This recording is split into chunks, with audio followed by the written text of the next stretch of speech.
tubahaye ikaze kuri Braba Talk. Ikiganiro turi buganire ni ikiganiro cyitwa kurera.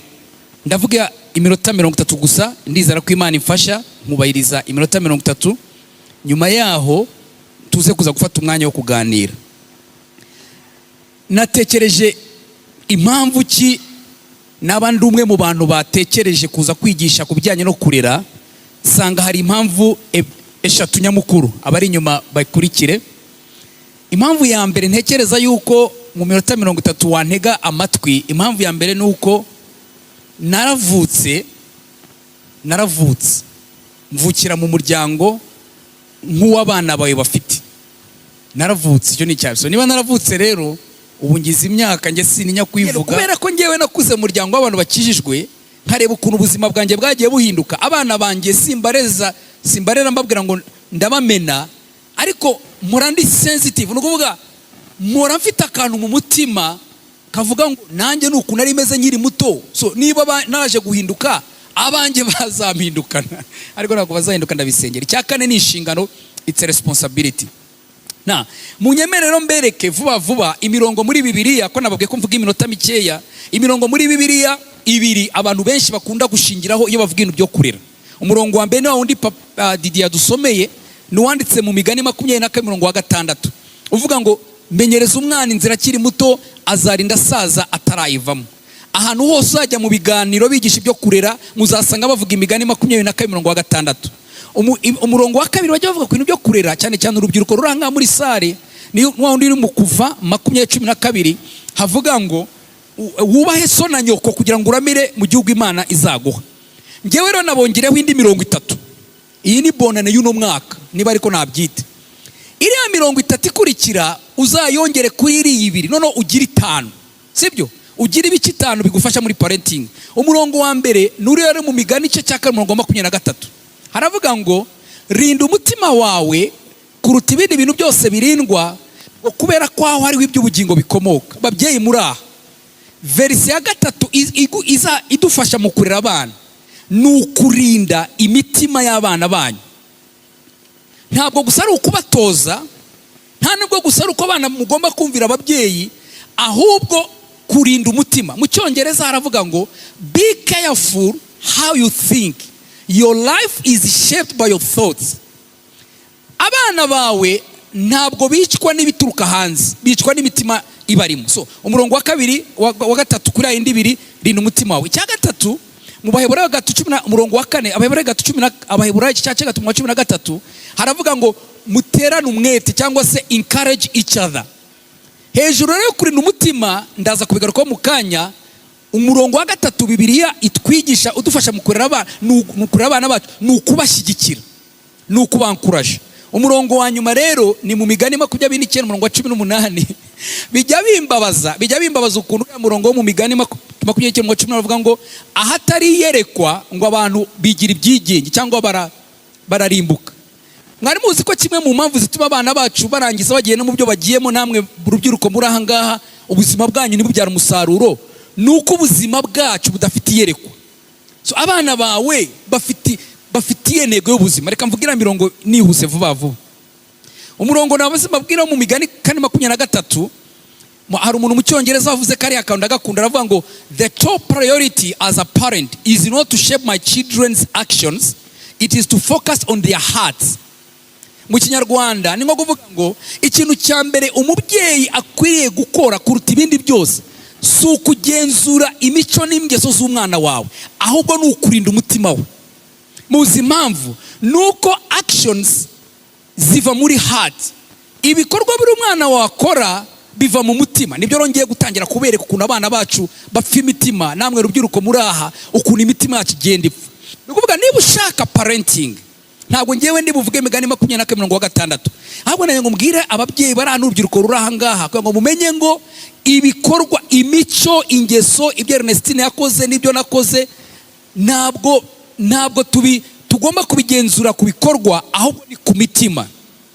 Na umurongo wa 3, umurongo nabasomeye nuriye mu Baheburayo 3 umurongo wa 13 havuga ngo muterane umwete. Hari mu Cyongereza wavuze ngo every time we encourage one of my kids, one of our kids, we are making a deposit into their heart. Igihe cyose wankuraje umwana wawe, igihe cyose umwana mubwira ngo nubwo watsinzwe iki gihembwe ariko igihembwe gitaha uzabishobora. Igihe cyose ubwira umwana wawe uti nubwo ufite ikibazo wenda cy'umubiri ariko humura uzamugabo ukomeye. Umuntu umwe w'umuhanga yaravuze ngo uba urimo urimo urabitsa ibintu umwana wawe bizamusarura azasara mu gihe kiri imbere. Umurongo wa gatatu nababwiye nuriho mu Migani 29 umurongo wa 18 aravuga ngo where there is no vision the people perish. Mu Kinyarwanda aravuga ngo ahatari yerekwa abantu bararimbuka. Mwumve rero babyeyi muri aha, abana bawe baba bajya bibagirwa cyangwa batazi ko baremewe impamvu.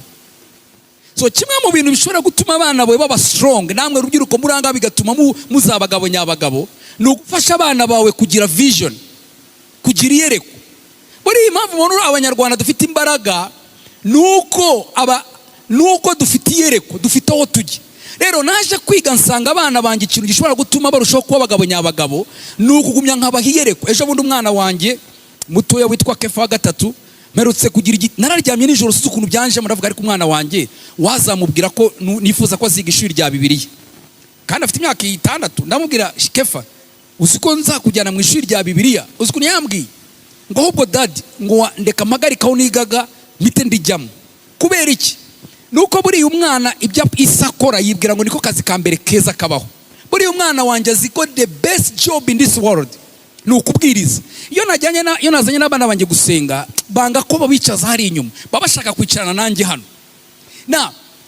Ntangiye kumuha iyerekwa ry'uwazaba wakiri mutoya, nubwo wenda Imana ishobora guhindura umuhamagaro we bitewe n'ukuntu Imana yamuremye, mbamubitsamo ikibitsanyo.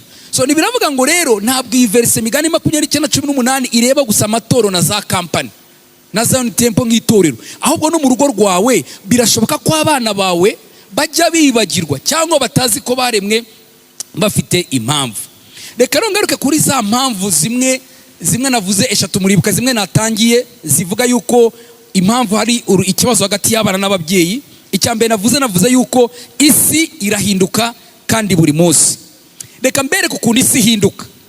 Murabona isi y'uno munsi ni isi ibintu byose biri connect. Iyi ni isi turimo uno munsi. Ibi bintu babyeyi muri aha, waba warize waba utarize, waba ujya ubitekereza utabitekereza, uku ni ukuri. Turi mu isi irimo ibintu isi irimo ibintu, nanze kuvuga internet gusa. Isi yarahindutse pepe kugeza naho kwishyura taxi minibus kuva Kimironko ujya mu mujyi nta muntu ukitwaza amafaranga, ujyana carte bita tap and go. Babyeyi muri aha, muremera ko isi yahindutse cyangwa isi ntabwo yari yahinduka? N'umuntu utazi gusoma no kwandika azi mobile money.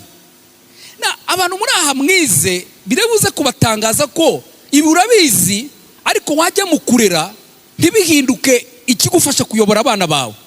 Isi yarahindutse ku buryo ubu ngubu yaba ari mu mabanki ibintu bisigaye biri e-banking. Ushobora kuvana amafaranga kuri konte ukayajyana ku yindi, utanga pasiporo yawe bakabona umwire. Ubu ngubu ufite perimi yawe yo gutwara imodoka, bareba idante yawe bakamenya wakubyaye, bakamenya ibintu byose. Ibi rero ntago nshaka kubigisha internet, ariko ni ibintu bishobora kuvuga ngo ari kurabizi isi irahinduka kandi isi ihinduka buri munsi. Ntabwo rero isi ihindurwa gusa n'ibintu tureba by'ikoranabuhanga, ahubwo ari n'ibindi bituma isi ihinduka. Ibintu bita amateleviziyo ndaza kubigarukaho mu kanya, ibintu bita amafilime tureba. Abantu babajene muranga muzi ziriya sigaye zaraje bakwambika amarinete aha, niba ari 3D niba ari 5D. Yumva kera murebe ukuntu isi ihinduka. Kera muribuka ko twari dufite za televiziyo za screens zifite uruntu rubyimbye ahangaha, sibyo? Murabyibuka ababyeyi oya byabanje ari bobine bagashyiramo bobine gutya ebyiri bakatsa gutya, noneho mukarebera kuri filime hari imbere. Bukeye haza ama-screen yandi afite uruntu ahangaha, bukeye haza flat. Ubu rero flat nyine mbona zitangiye gutakaza agaciro. Mwari muzi ko ubu ngubu mu mafamiye menshi hagezweho yuko abana bicara muri salo ukabagurira ziriya za 3D na 4Ds bakicara, kubera ko iyo wambaye amarinete wenda baranga batabizi, ubu ni ukuvuga iyo bari kwerekana nk'ifi mu mazi ugira ngo uri mu mazi. Ni ukuvuga bagufasha kugira ngo ube, rega mbere ukuntu isi ihinduka, nubwo nari nzi ko mbivuga mu kanya bahose bavuga iby'uriya mwana witwa Sandy nande harya na Kim, nabibwiye pasiteri. Urumva uriya mwana turamushima yuko iwabo bamwigishe kutanywa itabi, sibyo? Mwari muzi yuko amatabi bita intore, yes, imbasi ntabwo zikibaho, ntabwo zikigezweho. Hasigaye hari amatabi bita electronic cigarettes, hasigaye hari amatabi ari electronic. Ni amatabi ya pasiteri ambare ko mbivuze, yambwiye ati nanjye nibwo bwa mbere mbyumvise. Muranyumva? Hari igihe umwana ashobora kubaza ikibazo agatinya kukikubaza kubera ko akiga ngo ntakikubaza, no, kubera ko nta trust hagati y'umubyeyi n'umwana. Niyo mpamvu umwana kugira ngo akubwire ngo aratwite abikwandikira kuri SMS. Ubundi umwana wawe mwagomba kuganira ku buryo ashobora ati mama ntakubeshye impamvu amaregera atakiza ndatwite. Icya mbere rero ni kiriya, tera abana bawe umwete, ubizeze ko bashobora kuganira nawe ibintu byose. Cya kabiri, koresha amahirwe abonetse kubigisha. Inshuti ye yatwaye inda, inshuti yasohotse ikiganiro kuri televiziyo. Buri gihe niba uri umubyeyi ukaba ushaka gufasha abana bawe, koresha opportunity zibonetse. Ariko nanone nuba umubyeyi uhora uvuga gusa habaye ikibazo, ariko nanone niba hari ikintu kibonetse, niba hari ikintu umwana wasomye kuri internet, niba ari inkuru yanditswe ku gihe.com, niba ari umuririmbyi runaka utwaye inda, profita iyo nkuru, ukreye deba, ukreye ikiganiro. Nk'ubu ngubu ufata ino PowerPoint ujyane iwawe mu rugo uvuga uti bana banjye reka mbabwire inkuru y'umuntu witwa Rusi, uyibabwire.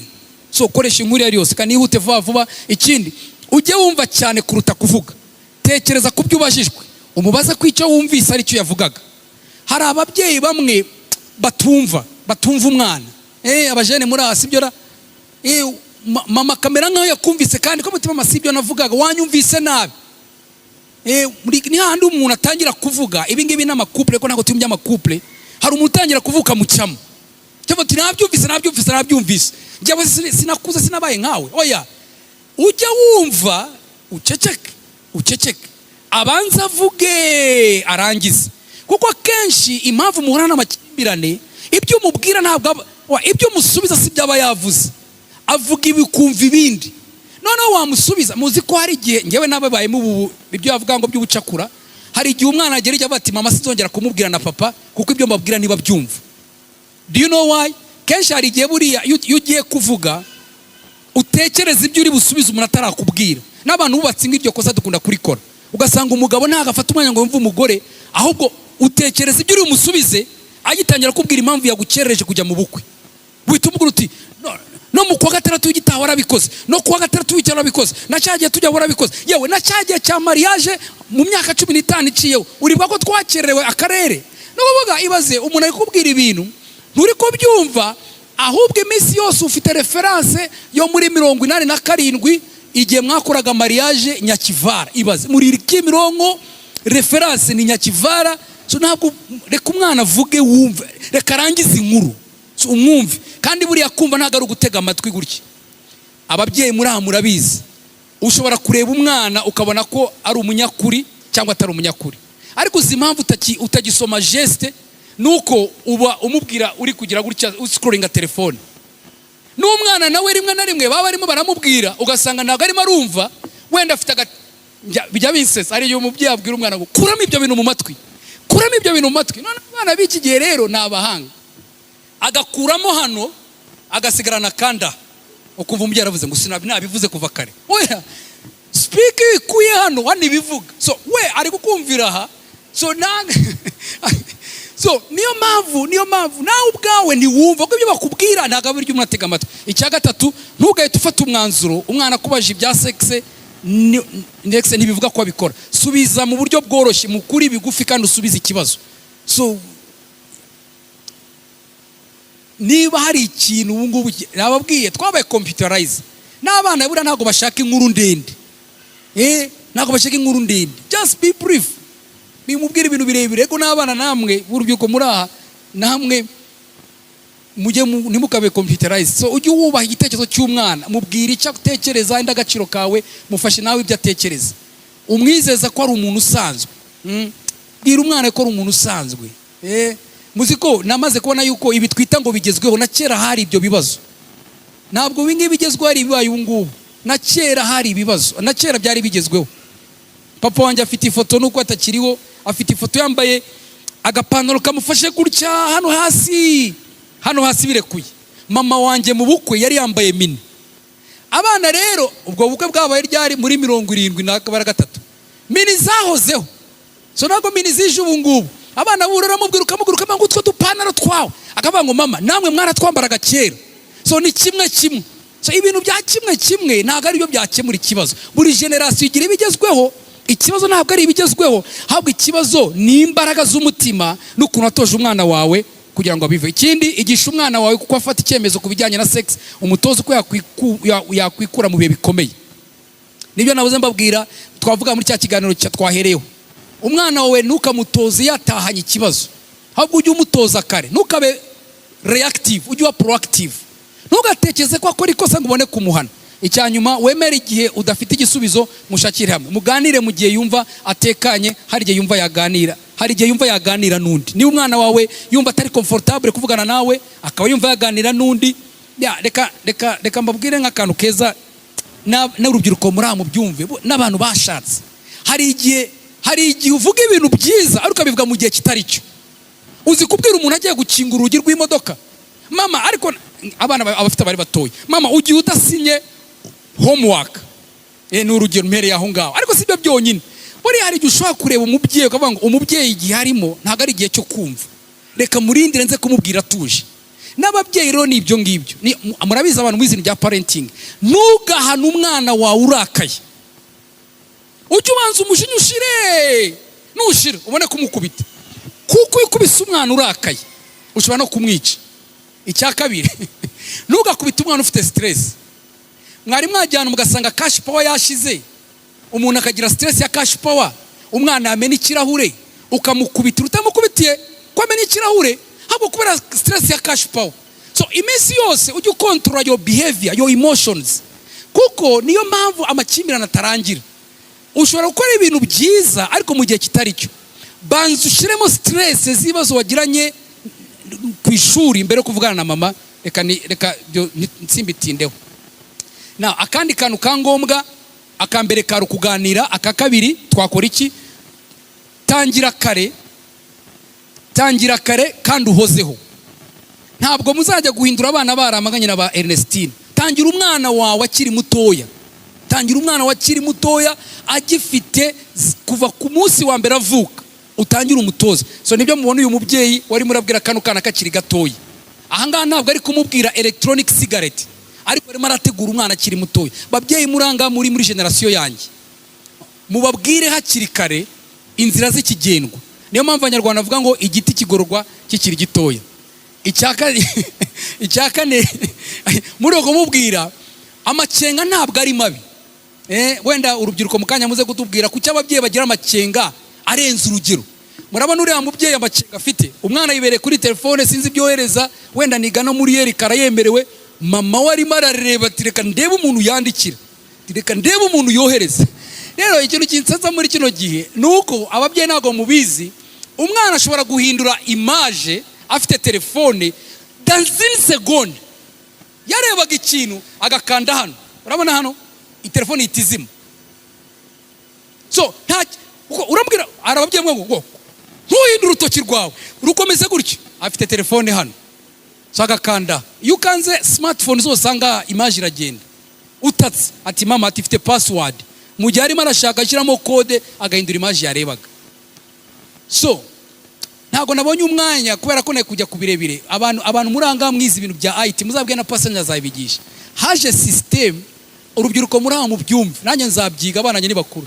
Hari system ugura umwana laptop, ntubimubwire, ukazajya urebera screen ye uri muri biro. Do you know it?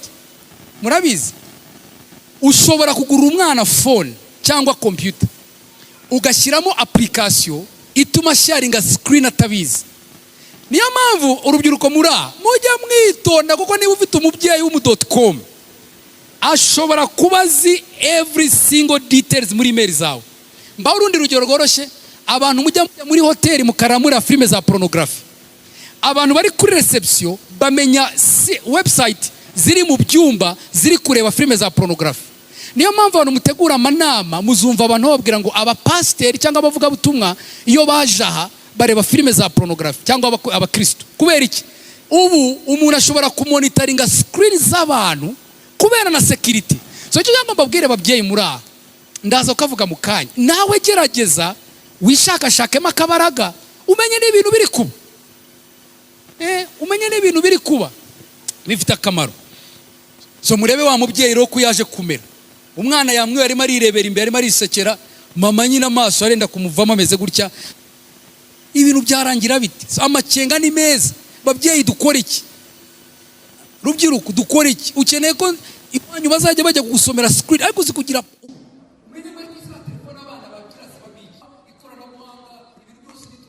ibintu byose ni uburenganzira, ariko buriya buri rugo rwose rugira indangagaciro. Uzi ko abana bawe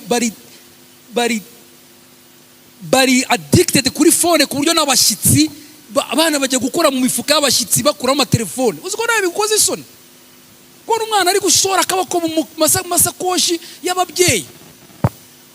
Shaka discipline mu rugo rwawe. So ntabwo ndi bujye muri birebire.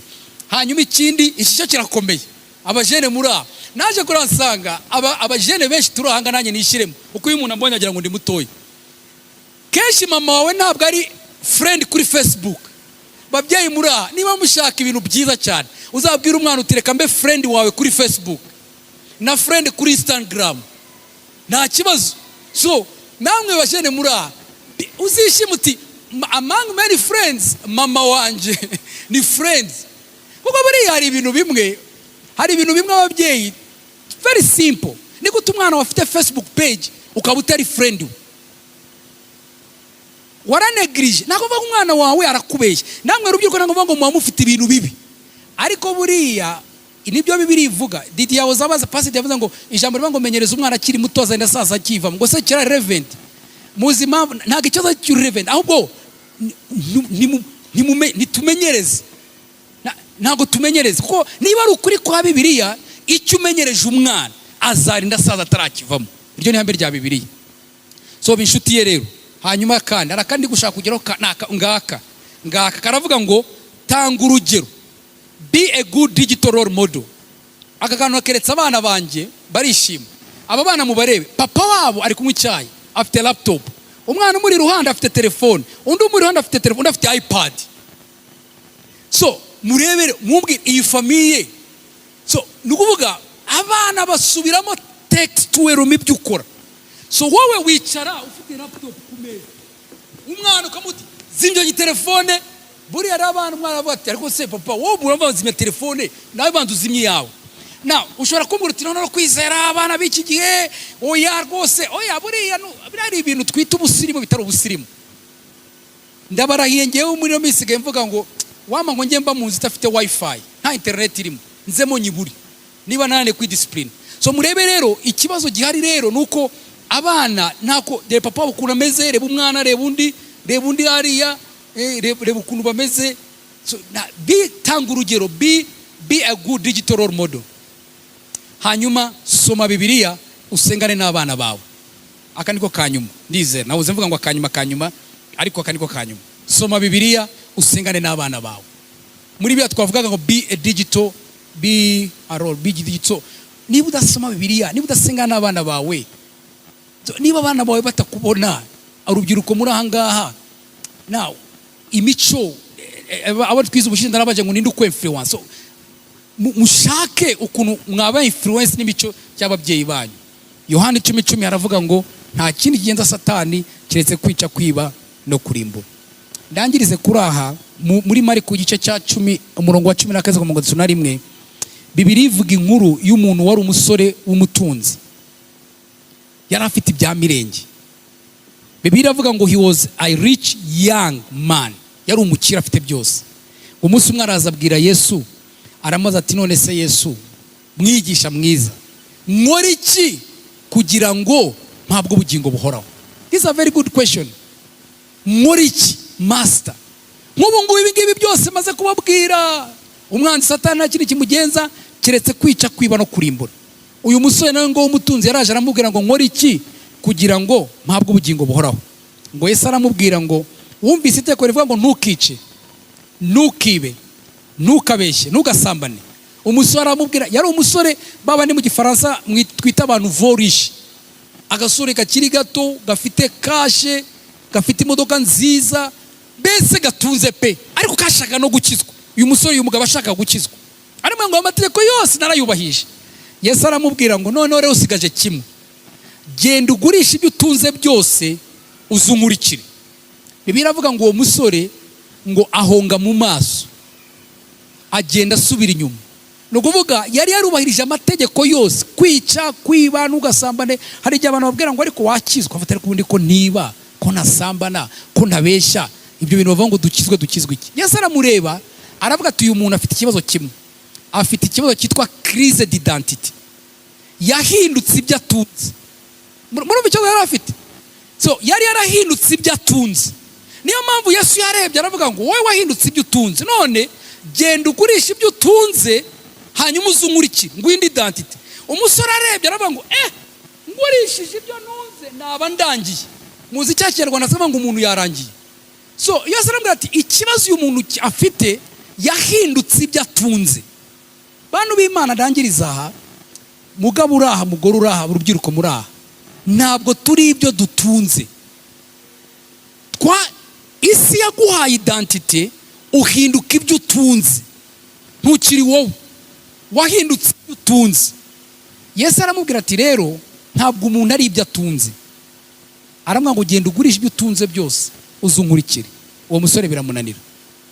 Ariko reka mbabwire uyu mugoroba, bambe kino gitondo, yuko Imana ifite umugambi wo kuguha identity nshya. Haleluya, haleluya, haleluya, haleluya. Waba warabaye addicted muri ibintu navugaga, warabaye imbata ibintu navugaga, waba wumva urugo rwawe rudafite aho rwerekeza, waba wumva wakuvana. Hari umuntu uvuga ngo ndamutse mbuze ibi bintu we naba ndangiye. Oya, ntabwo turi ibyo dutunze. Ndabarahiye, turi abantu Imana yaremye ituremeye imirimo myiza muri Kristo Yesu. Ntabwo uri ibyo utunze. Niyo mpamvu Imana ishaka kukubohora ikintu icyo ari cyo cyose mu buzima bwawe, cyaba cyarahindutse, cyaba kikubaza, cyaba cyarahindutse ububata bw'ubuzima bwawe. Munyemere rero dufunga amaso yacu, ndangize nsenga Imana. Nafashe umwanya muremure, ariko ndizera ko pastor aza kumenya uko managinga. Saba umuntu umwe uducurangira kuri sente, aza acurange gusa, adashyiramo beat, ashyiremo akarimbo gatoya gusa, hanyuma buri muntu wese atekereze. Yesu abihindure bishya. Ibi bintu byose mubona isi tubamo ni byiza, zino tekinoloji zose turimo, ariko umugambi uri inyuma yabyo, cyane cyane ku bidafite akamaro, ni ukwica, kwiba no kurimbura. Ndashaka no guha amahirwe umuntu uri aha ngaha uvuga uti rwose muvandimwe wanjye, kwizera kabisa, Satani yaranyibye. Satani yaranyibye, ndi umugabo, ndi umumama, cyangwa ndi urubyiruko, nanjye nka kwa kundi Ernestine yari ameze, ubuzima bwe bwagiye. Murebe ukuntu Satani yarishe uriya mukobwa witwa Ernestine, cyangwa ubuzima bwanjye. Nta kintu cya Satani cyese kwica, kwiba no kurimbura. Satani yarakwibye, ucurange gusa piano kandi ugabanije ijwi, uvuga uti ndi hano mwami, ndi hano mwami, ndashaka ko ubuzima bwanjye buhinduka. Nibyo Yesu yabwiye uriya mucuruzi, uriya musore wari umukire kandi akiri mutoya, aramubwira ngo genda ugurisha ibyo utunze byose uzunkurikire. Ntabwo Yesu yari afite ishyaka cyangwa ikindi kintu icyo ari cyo cyose cyo gushaka kumutwara ibye, ahubwo yashaka kumuremera indi identity nshya. Niyo mpamvu irivuga ngo utaregeze kumenya icyaha, Imana yamuhinduye icyaha kugira ngo njyewe nawe duhabwe ubugingo buhoraho. Kurera birashoboka, ariko Yesu arashaka kubanza guhindura ubuzima bwawe. Niba uri hano rero ukaba wumva ushaka guha ubuzima bwawe Yesu, ukavuga uti mwami, uyu munsi muri iki gitondo kuri iyi tariki ndashaka guha ubuzima bwanjye. Wahoraga wibaza ikibazo ngo mbese nakora iki ngo mpabwe ubugingo buhoraho. Ntabwo Yesu avuga ngo genda ugurishe ibyo utunze. Ntabwo Yesu avuga ngo genda ugurishe imodoka yawe. Ntabwo Yesu avuga ngo genda ugurishe inzu yawe. Ntabwo Yesu avuga ngo genda uca amadiplome yawe. Aravuga gusa hano ngo niwemera gusa ugakingura umutima wawe, nanjye ndinjira muri wowe, nanjye ndahindura ubuzima bwawe kubw'amaraso n'igikorwa akoze ku musaraba. Umuntu urara ushaka ko musengera, ushaka gusenga nangira isengesho ryo kwakira Yesu umwami n'umukiza, twese dufunze amaso yacu, ndagusaba kugira ngo ahuri usubiremo iri sengesho umutima wawe aho wicaye ku meza. Ntabwo niba ukubwire ngo uzahangaha imbere, niba urahanga kuvuga uti rwose nyuma yo kumva ibi bintu byose mutubwirije, nanjye ndashaka kujya mu muryango w'abana b'Imana. Yesu ari hano kugira ngo ubuzima bwawe buhinduke.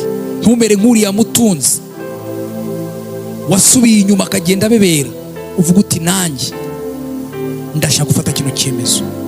Niba uri hano rero, ndakubwira isengesho rigufi usengana nanjye, usubiremo. Niba ushaka ubuzima bwawe Yesu, uvuge ngo mwami Yesu, usengane umutima, usenga usubiramo iri sengesho, uvuga uti mwami Yesu, ndagushimiye kubw'ibi bintu numvise. Ndagushimiye ko waje kugira ngo mbabarirwe ibyaha byanjye. Wapfuye ku musaraba uzira ibyaha byanjye. Muri iki gitondo Yesu, ndakwakiriye, ngwino muri njyewe, umbere umwami, umbere umukiza, umbohore ibintu byose byari bimbase. Uyu munsi ndakijijwe, mbaye umwana w'Imana. Urakoze mwami Yesu yuko umbabariye, mu izina rya Yesu. Brabatalk ni ijwi rishize amanga, rivuga ukuri, rigasesengura ibibazo bikomeye byugarije umuntu, kandi rigatanga inzira zishobora kumufasha kubyumva no kubishakira ibisubizo. Brabatalk.